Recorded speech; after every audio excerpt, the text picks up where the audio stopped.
le thème de ce message, c'est la voix du berger. La voix du berger. On va lire ensemble dans Jean chapitre 10, le verset 1 à 5. Et ça se marie très bien avec la parole qui a été dite tout à l'heure.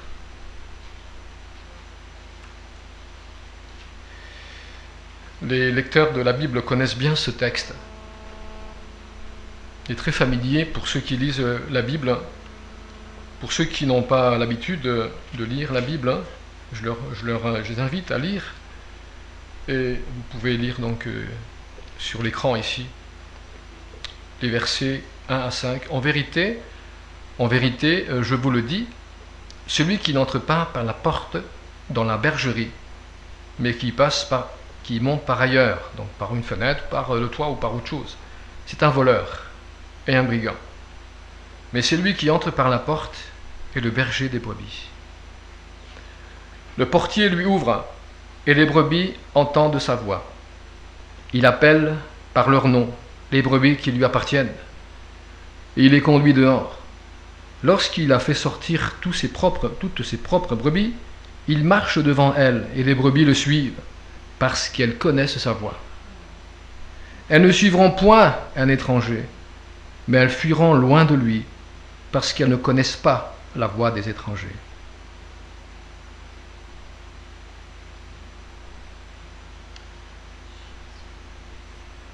Je vais débuter le message par une histoire que je vais vous lire ici, je vais raconter ici. Mais avant cela, j'aimerais d'abord souligner quelque chose d'important, c'est que nous sommes tous ici des brebis et qui appartiennent à quelqu'un.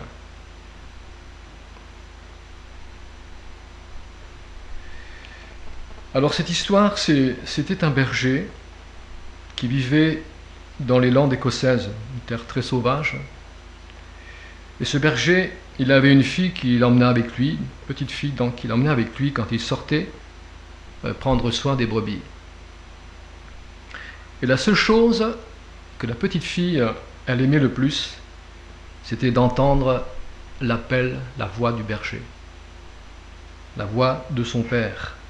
Sa voix était belle, libre, elle résonnait dans les vallées. Les années ont passé.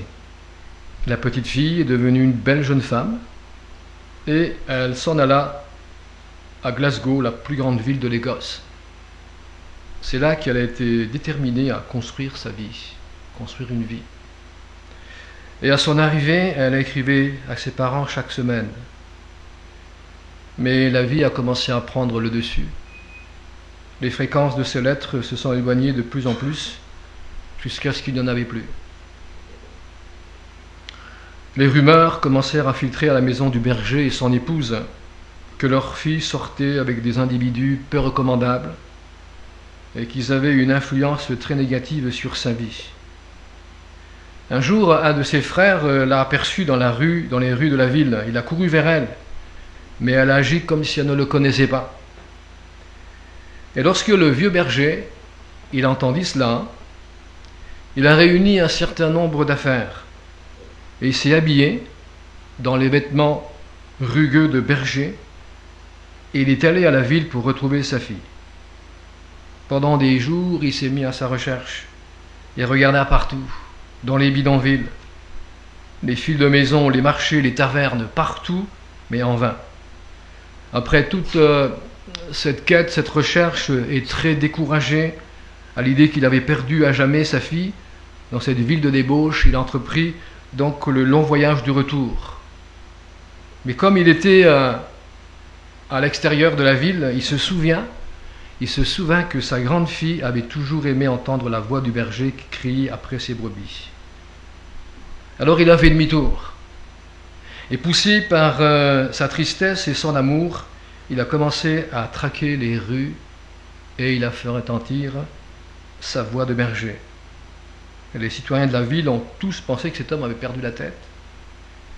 Mais il n'a pas entendu trop longtemps alors qu'il marchait dans les rues de l'un des quartiers délabrés à l'intérieur d'une de ces maisons, sa fille était là, assise parmi ces voyous qui l'avaient égarée.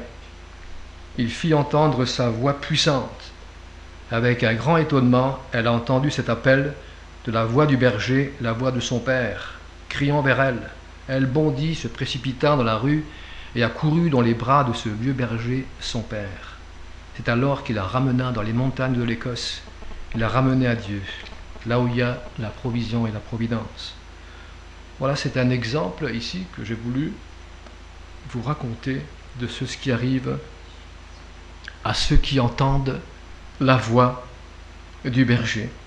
On ne peut pas se permettre de l'ignorer, mais c'est une voix de salut, c'est une voix très significative dans nos vies.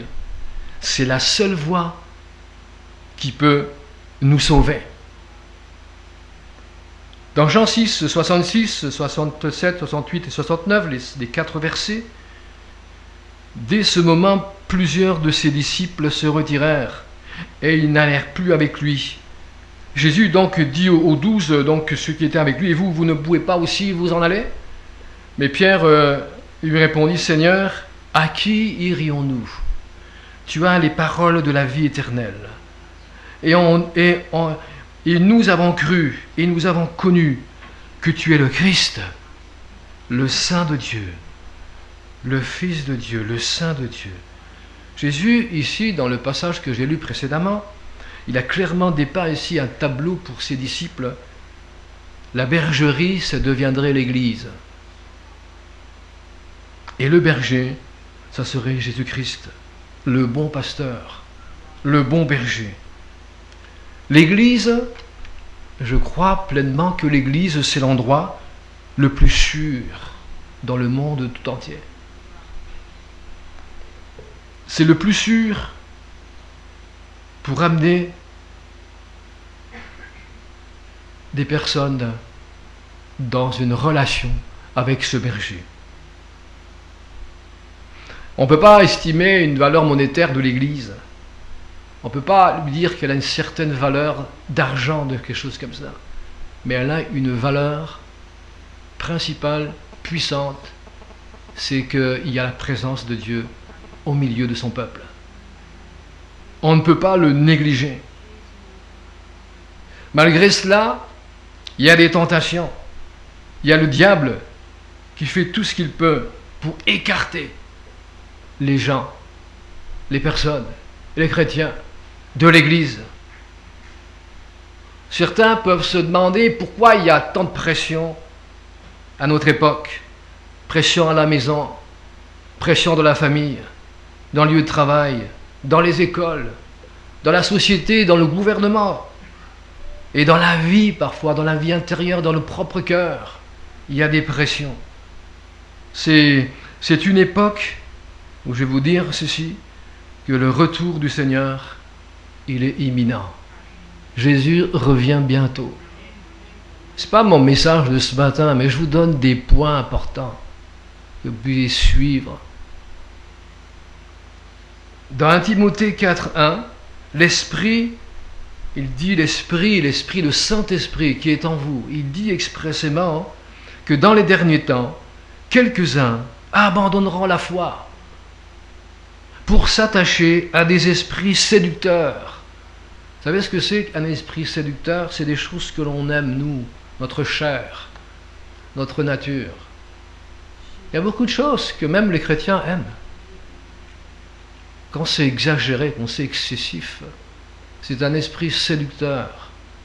On pense que tout ce qui est bon pour nous est bon pour Dieu. Mais ce n'est pas ça. Et d'ailleurs, c'est même spécifié ici, ce sont des doctrines de démons. Parce que c'est le rôle du diable.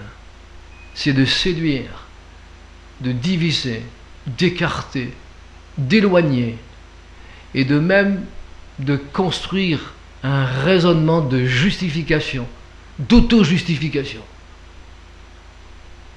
Pour dire simplement, voilà, c'est ainsi. 2 Timothée 3, versets 1 à 5. Donc c'est 2 Timothée, là, tout à l'heure c'était 1 Timothée. Sache que dans les derniers jours, il y aura des temps difficiles. les hommes seront égoïstes, amis de l'argent, fanfarons, hautains, blasphémateurs, rebelles à leurs parents, ingrats, irréligieux, insensibles, déloyaux, calomniateurs, intempérants, cruels, ennemis des gens de bien, traîtres, emportés, enflés d'orgueil, aimant le plaisir plus que Dieu, ayant l'apparence de la piété, mais reniant ce qui en fait la force. Et Paul dit à Timothée, éloigne-toi de ces hommes-là.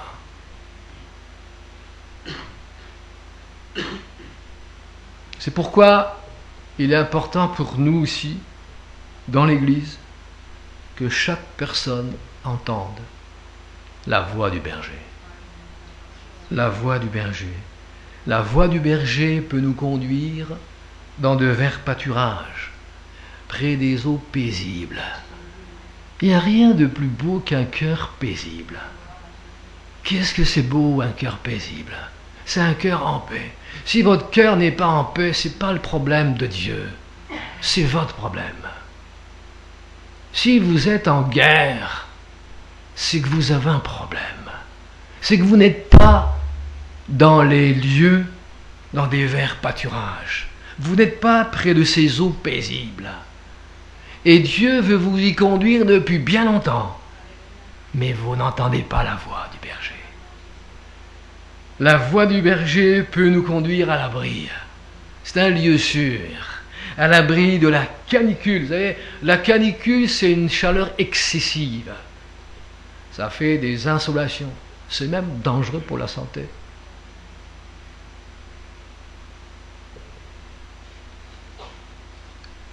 Il peut nous amener à la lumière, à l'abri de l'obscurité de ce monde. Il y a beaucoup de choses que Dieu veut faire. Il veut nous ramener dans le chemin de la vie. Dans le chemin de la vie. C'est le chemin de la vie, c'est Jésus lui-même. Et même si on le sait, pourtant on a tous les éléments qui déterminent et qui notifient en nous que nous ne sommes pas dans ce chemin de la vie. Ce n'est pas une question d'années de fréquentation. C'est une question de cœur ouvert qui se laisse changer et transformer. J'ai vu et grandi beaucoup de choses dans une église et j'ai vu des personnes qui n'ont jamais changé depuis le début à la fin. Ils ont juste vieilli, ils ont pris de l'âge. Mais ils n'ont jamais changé parce qu'ils sont restés avec un cœur endurci, dur. Jamais de louange, jamais de prière, jamais d'avancée, jamais de percée, jamais de construction de maturité. Mais je ne vous dirai pas le côté négatif, le côté qui est parfois terrible et qui ramène certaines personnes à cette vie-là. Voyez-vous, je crois que le Seigneur appelle chacun de nous, sans condamnation, mais amené à la réflexion, qui que ce soit, que les brebis et leurs bergers, les brebis, ils écoutent sa voix. Ils entendent sa voix. Et ce qui est beau, c'est qu'il appelle chacune de ces brebis. Chacune de ces brebis, il les conduit à différents endroits, mais des endroits sûrs.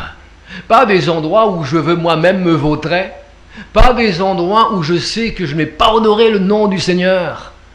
Pas des amis qui vont me ramener plutôt dans des situations compliquées, difficiles, où je serai obligé de faire comme eux, où je serai obligé de parler comme eux, pour justement garder cette soi-disant amitié, où je ne serai pas un témoin de Christ, mais je serai un scandale de Christ.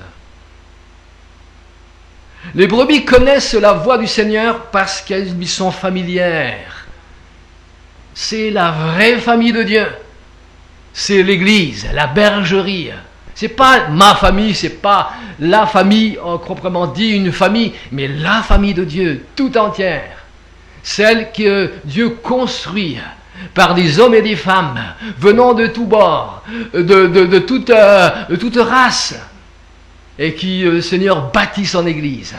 Alléluia. Et il est spécifié également qu'elles ne suivront pas un étranger. Vous savez,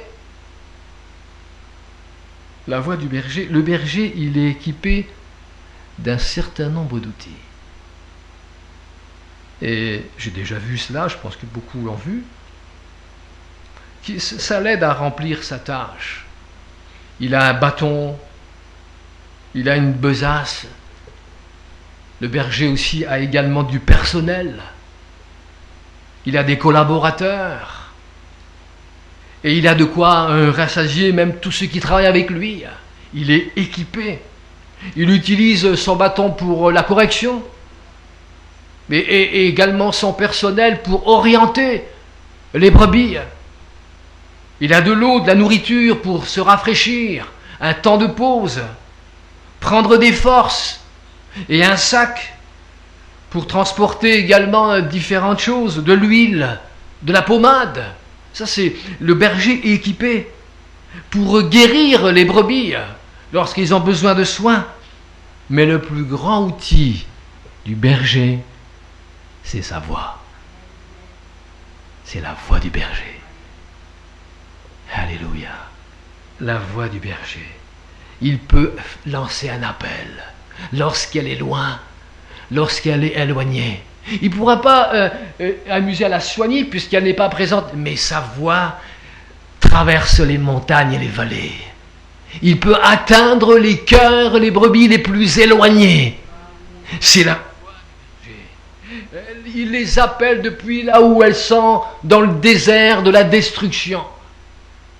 Il peut les appeler avec sa voix pour rassurer, pour réconforter, pour avancer. Dans leur déplacement, il les appelle. Il les appelle pour probablement pour des ajustements qui sont nécessaires, le menant vers pâturage. Il les appelle, il les prévient également des pièges et des dangers, parce que c'est un chemin dont nous ne pouvons pas rester immobiles, mais c'est un chemin où nous marchons, nous avançons, qu'on le veuille ou pas, la vie elle avance, et on est entraîné par cette vie, on est poussé à aller de l'avant. Mais merci Seigneur, il nous prévient des pièges, des dangers que Satan veut mettre au travers de notre route, pour nous écarter, pour nous détruire, pour nous blesser. Il veut nous amener à la bergerie pour nous protéger la nuit. Vous savez, les bergers, et ça c'est quelque chose que je connais très bien, parce que les pasteurs, mon père racontait ça aussi. Dans les collines d'Israël ou dans une bergerie, la bergerie c'est un enclos, et c'est un revêtement c'était fait de manière à ce que ça soit sécurisé, des murs de protection. Ça ressemblait à une grange, et cela fournissait pour les brebis une grande sécurité et de la chaleur. Et le berger, il passait la nuit avec ses brebis. Il dormait au milieu de ses brebis. C'est pas le berger qui s'en va, qui quitte la bergerie, mais c'est celui qui est là au milieu de nous. Le Saint-Esprit, il est en nous. Il dort avec nous. On peut dire ça comme ça. Il nous conduit. Il nous bénit. Et voyez-vous, ces brebis étaient très à l'aise. Lorsqu'on est dans la bergerie, lorsqu'on se sent en sécurité, lorsqu'on voit le berger est là, sa voix elle nous est familière, sa présence est là, et on est très à l'aise dans sa présence. Si tu es très à l'aise dans la présence de la bergerie, mais tu es un enfant de Dieu béni. Tu es béni de Dieu, parce qu'il y a une grande sécurité dans sa présence. Alléluia. Et cette voix est tellement familière. Elle nous conduit dans la justice, elle nous conduit dans la sainteté, dans la nourriture de sa parole. Elle nous rafraîchit, elle rafraîchit notre cœur. Elle nous met à l'abri. Elle nous protège, elle nous sécurise. À l'appel de sa voix, nous sommes appelés de ce monde, nous sommes sortis de ce monde, de l'idolâtrie, des faux cultes, des fausses doctrines.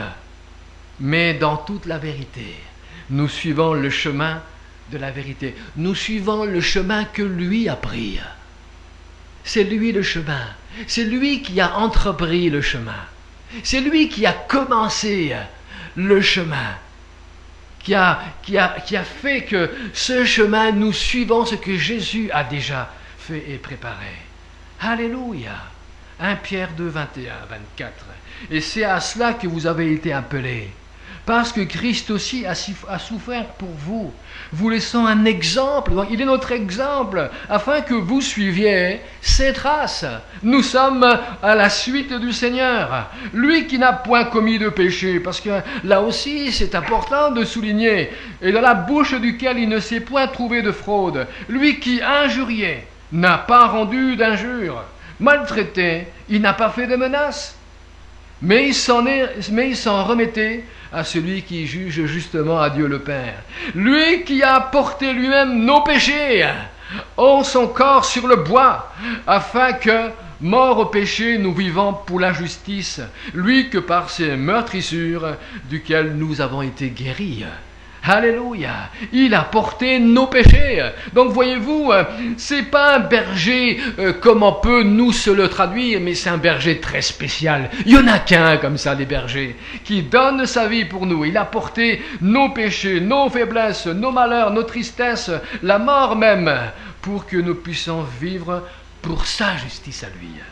Alléluia, la justice de Dieu. Et par ses meurtrissures, on peut être guéri, nous sommes guéris. Alléluia. Lorsque nous entendons la voix du Seigneur et lorsque nous ouvrons la porte également de notre cœur, lorsque nous disons oui au Seigneur, je veux que tu puisses vivre dans ma vie. Alléluia. Alléluia. Voyez-vous, c'est une voix qui est familière et parce qu'on connaît la voix du Seigneur, on ne suivra pas un étranger. Si tu es une brebis, où tu es un cœur paisible et que tu connais la voix du Seigneur, tu ne suivras jamais un étranger. Parce que ta voix, l'étranger dit, ce n'est pas la voix du berger. Ce n'est pas la voix de mon Seigneur. Alléluia. Il est peu probable, bien-aimés, que vous serez piégés par des tentations. Oui, il y aura des tentations, mais vous ne tomberez pas dans la tentation, bien-aimés. Alléluia. Mais dans les jours anciens, dans les temps bibliques, il arrivait parfois que 2 ou 3 troupeaux, et ça aussi c'est quelque chose que mon père aussi me racontait, les 3 troupeaux se croisent, vous savez, il y a des troupeaux qui se croisent dans un pâturage, et ils se mêlaient tous ensemble, et vous avez les brebis donc qui deviennent un grand troupeau. Mais les bergers n'étaient jamais inquiets. Vous savez pourquoi? Parce que quand le berger commençait à appeler, ou même à chanter, ces brebis étaient en alerte. Et quand sa voix commençait, et par sa voix, les brebis commençaient à se séparer des autres brebis des différents groupes. Voyez-vous? Parce qu'ils connaissent la voix de leur berger. Et ça, c'est quelque chose que vous pouvez entendre encore ce matin. Vous pouvez entendre la voix du berger. Est-ce que vous pouvez l'entendre ce matin? Est-ce que vous pouvez l'entendre peut-être pour la première fois? Vous avez entendu peut-être plusieurs fois cette voix du berger. Il appelle à une conversion, il appelle à un retour à lui, il appelle à un changement de direction. Cette voix appelle par votre nom. Quand Dieu voit, il ne voit pas un troupeau, mais il voit chaque brebis. Il voit des brebis. Il voit chaque personne. Alléluia. Bien-aimé. C'est ça. Cette voix appelle à quelque chose de nouveau. Cette voix appelle aussi à un nouveau service. Cette voix nous appelle à vivre une vie plus élevée. Alléluia. Gloire au Seigneur. Il appelle aussi, à un brisement. Oh Seigneur, j'ai besoin que tu changes ma vie, change mon cœur. Il nous appelle aussi à nous séparer du péché et de vivre pour Christ dans nos vies. Parce que le péché, ça a une force destructrice. Toutes sortes de péchés.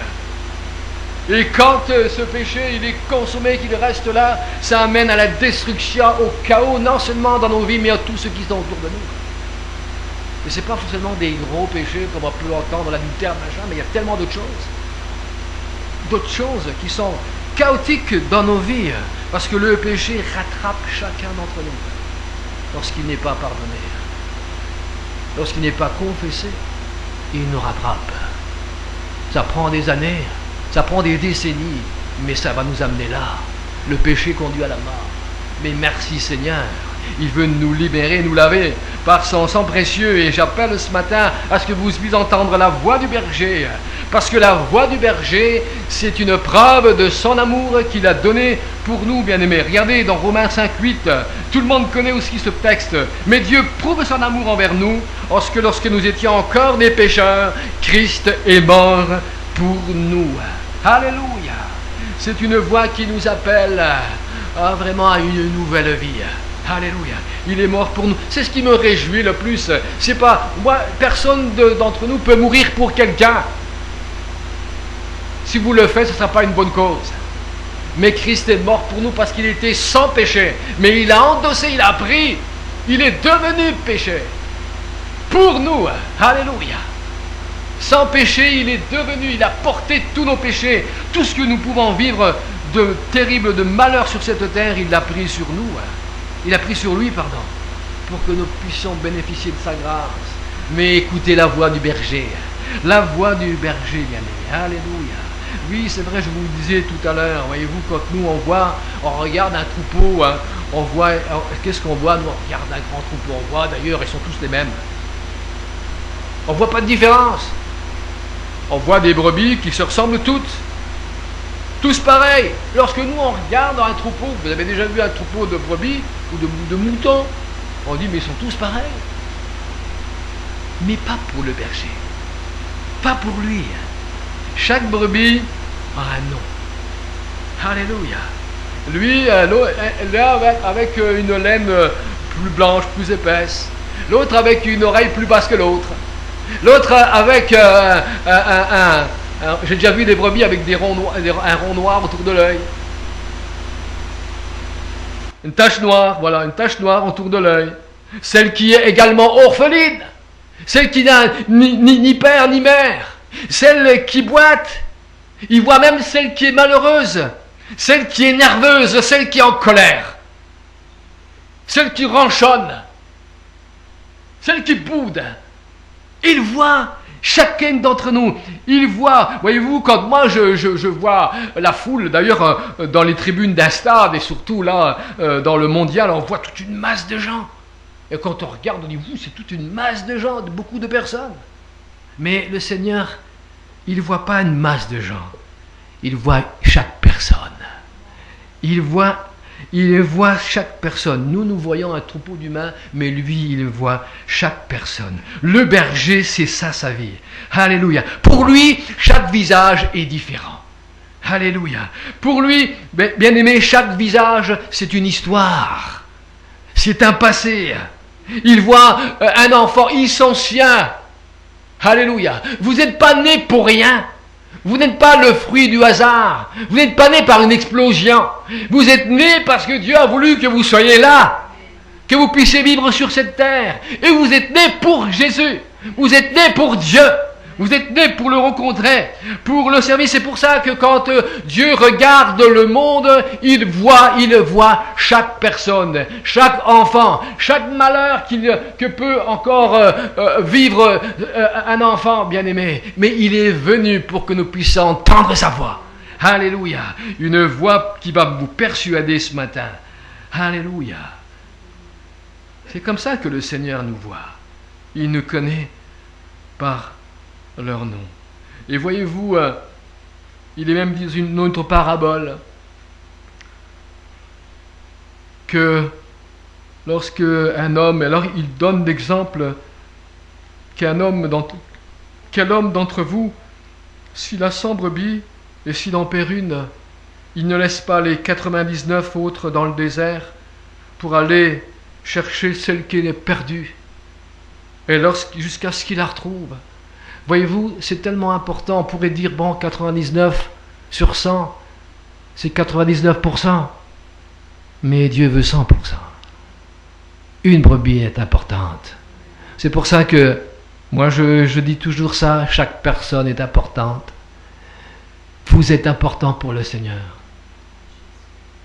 Et vous êtes, peu importe votre passé, mais Dieu peut vous donner un avenir meilleur. Il peut vous donner un présent même. Vous pouvez commencer une vie plus puissante aujourd'hui, bien-aimé. C'est vrai, bien-aimé. Le berger, il sait que lorsqu'on est absent, il sait que lorsqu'il voit que sa brebis est absente, et il utilise des moyens pour nous faire revenir. On peut être présent dans une église, mais tellement absent dans le cœur.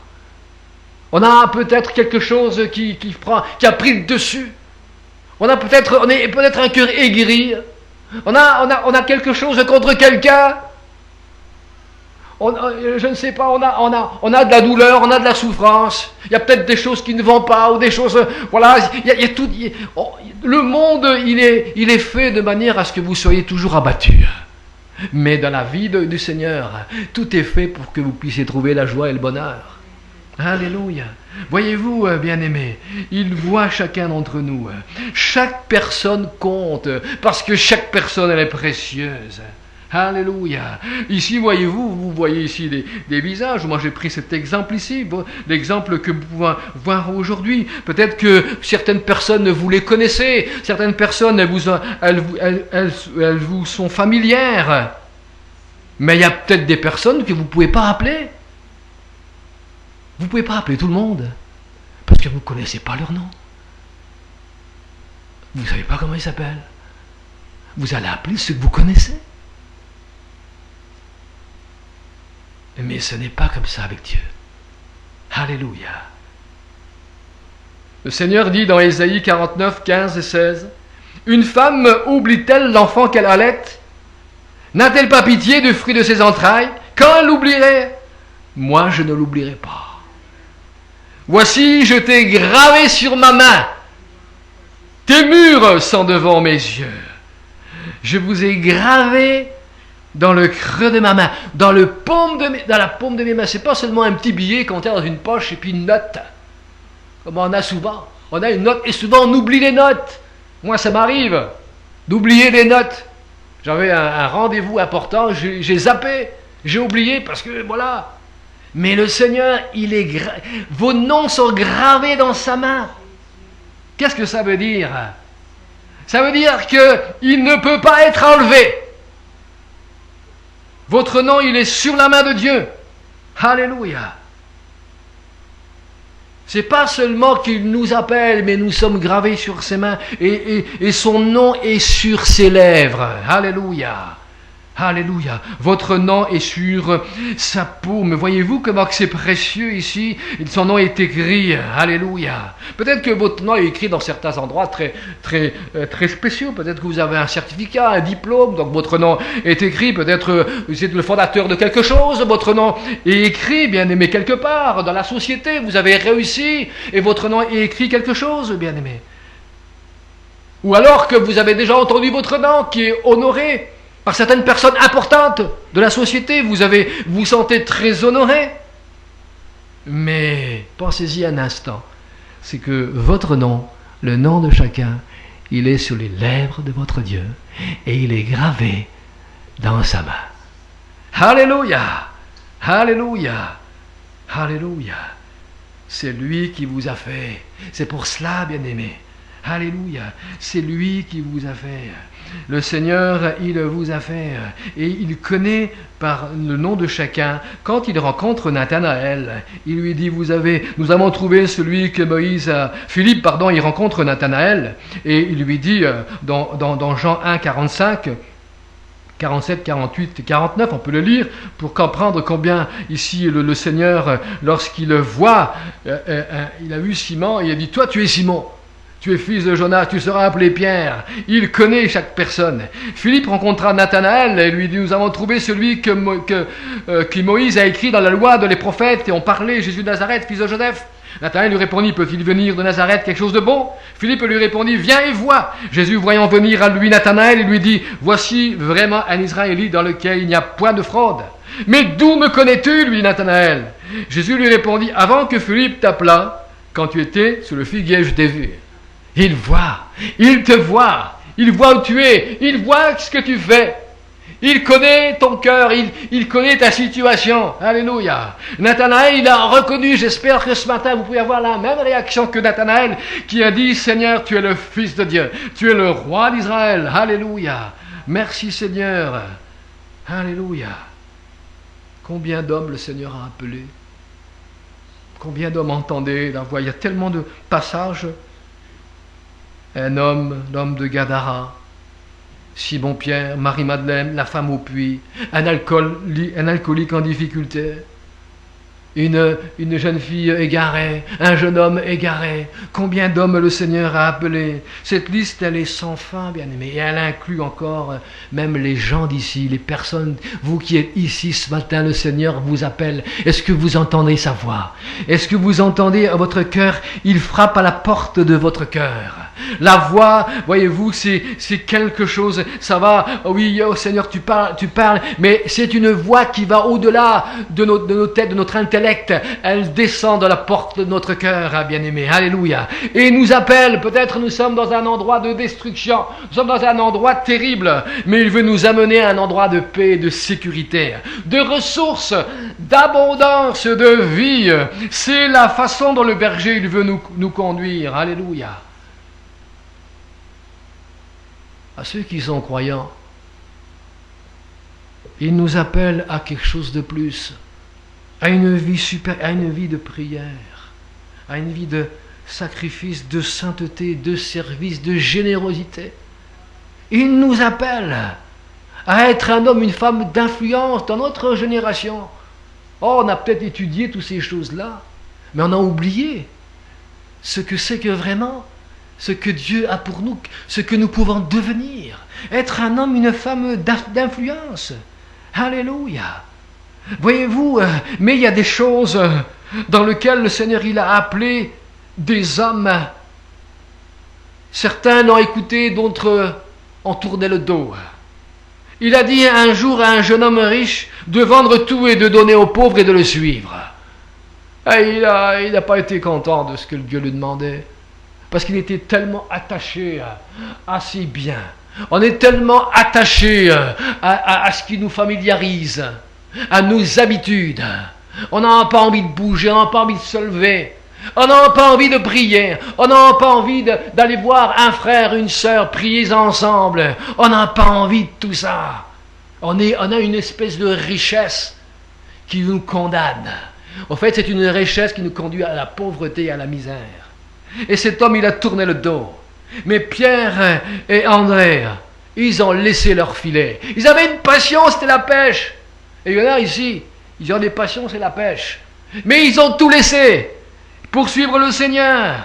Matthieu, qui était Lévi, Matthieu, qu'est-ce qu'il a fait, lui? Il a laissé il gagnait probablement bien sa vie. C'était le percepteur d'impôts à l'entrée de la ville. Les gens devaient payer, le contribuable, voilà, ils devaient payer, chaque contribuable devait payer. Ah, l'impôt, c'est vieux, c'est pas de maintenant. Hein. Ah, plus que 100 ans. 2000 ans. Ça a plus de 2000 ans, les impôts. Hein. Voyez-vous, hein. Donc, voilà, mais qu'est-ce qu'il a fait, cet homme qui avait un super poste? Ben, il a tout laissé pour suivre le Seigneur. Et Paul, parlons de lui également. Il a dû laisser son éducation religieuse, sa position politique. C'était un homme d'influence là où il était, mais pour être influent au service de Jésus, dans le royaume de Dieu. Voyez-vous, il ne manque rien pour réussir. Et ce qui nous manque probablement, c'est justement le fait de pouvoir dire « Seigneur, je veux te servir et te suivre ». Voyez-vous, dans Matthieu 22, 37, il est écrit « Tu aimeras le Seigneur ton Dieu de tout ton cœur, de toute ton âme et de toute ta pensée ». C'est pas un truc mais c'est une vérité. Et quand j'aime le Seigneur de tout mon cœur, de toute mon âme, de toute ma pensée, je connais sa voix. J'écoute sa voix. Et je le sers avec amour. Je ne le sers pas pour faire plaisir à qui que ce soit. Je ne le sers pas parce qu'on m'a dit de le faire. Mais je le sers parce que son amour brûle dans mon cœur. Et c'est quelque chose que je veux vivre chaque jour. Je ne me sers pas moi-même. Je n'attends pas à ce qu'on fasse tous les honneurs. Mais je sers le Seigneur parce que c'est celui que j'aime et que nous voulons aimer de tout notre cœur, de toute mon âme, de toute ta pensée. Si 1000 tombent à droite ou à gauche et 10 000 à ma droite, je servirai l'Éternel. Alléluia, bien-aimés. C'est vrai que nous réfléchissons peu de nos jours. Nos esprits sont constamment sous l'assaut des distractions futiles, superficielles. Pas lâche. Distraction superficielle. On fait la fête. Mais le lendemain, c'est terrible. On est malade. On fait la fête. Des distractions futiles, sans vraiment quelque chose qui nous amène. Blaise Pascal, tout le monde connaît Blaise Pascal, c'était un homme qui avait la passion pour Dieu. On sait que lui, c'est un génie de mathématiques, inventeur. On l'appelle même le grand-père de l'ordinateur. Et dans la physique, etc., philosophie, théologie, l'un des plus grands penseurs. Il a écrit beaucoup de chefs-d'œuvre. Mais il y avait un événement dans sa vie que peu connaissent ici. C'était un soir du 23 novembre 1654, alors qu'il avait 31 ans. Il avait frôlé la mort dans un accident de transport. Mais cette nuit-là, il a eu une rencontre profonde avec Dieu. Et ça a changé le cours de sa vie. Voltaire, l'athée, donc, s'est moqué de lui. Et pensait que, depuis son accident, le cerveau de Pascal avait été endommagé. Mais cette expérience que Blaise Pascal a eue avec Dieu, cela a illuminé sa vie. Et il va rendre même témoignage de sa relation avec Dieu. C'est ce que produit l'appel de la voix du berger. La voix du berger dans nos vies, c'est une recherche de l'excellence de ce qu'est Dieu, de ce qui a tout été préparé d'avance pour chacun d'entre nous, bien-aimés. C'est une élévation, une vie spirituelle qui vous presse littéralement dans quelque chose de plus, dans un lieu d'influence pour servir. Un appel à la croissance qui s'élargit, ce n'est pas quelque chose qui reste statique, mais qui s'élargit comme jamais auparavant. La voix du berger, où nos yeux et nos cœurs sont fixés sur l'auteur et le consommateur de notre foi, Jésus-Christ. Alléluia. La voix du berger, c'est une voix qui elle devient le moteur de votre vie. Elle résonne, elle vous empêche de dormir la nuit. Mais parfois c'est tellement nécessaire. Elle est implacable. Il y a l'histoire de David Wilkerson, et puis je ne sais plus comment il s'appelait encore, celui qui allait dans les bas-fonds de New York, et il a rencontré donc comment il s'appelait encore, je ne sais plus. Comment? Nicky Cruz, voilà, merci. Nicky Cruz, et cet homme était violent dans le gang, et tué, enfin. Et puis quand David Nicholson est venu, un jeune homme à l'époque, tout maigrichon, un peu comme moi, vous voyez, il a été prêcher l'évangile, et puis l'autre, il a foutu 2 pains, il l'a boxé et tout. Et pendant qu'il le frappait, ce jeune pasteur a dit « Jésus t'aime ». Et cette voix-là ne l'a jamais quitté. Et Nicky Cruz, il est retourné au milieu de son gang, mais cette voix-là le persécutait, implacable. Il ne pouvait plus dormir la nuit en train de dire Jésus t'aime, mais comment? Il ne savait pas ce que c'est qu'être aimé, il ne savait pas ce que c'est que l'amour, il savait ce que c'est que le sexe, mais pas l'amour, le véritable amour, celui dont quelqu'un t'aime, non pas pour ce que tu fais, mais pour ce que tu es tout simplement. Et Jésus donc a percuté pleinement son cœur jusqu'à ce qu'il s'est donné au Seigneur. Et moi, je souhaite ce matin que la voix du Seigneur, elle ne vous quitte plus, qu'elle ne vous abandonnera jamais, c'est sûr, mais qu'elle est implacable, qu'elle vous poursuit jusqu'à ce que vous dites oui, jusqu'à ce que vous puissiez ouvrir la porte de votre cœur. Alléluia. Sa voix, bien aimée, parfois, elle est douce. C'est pas une voix qui, vous savez, il y a des voix, ça fait mal les oreilles. Mais c'est une voix douce, une voix aimante, plein d'amour, plein de compassion. C'est une voix où lorsqu'on entend, on comprend toute son œuvre à la croix.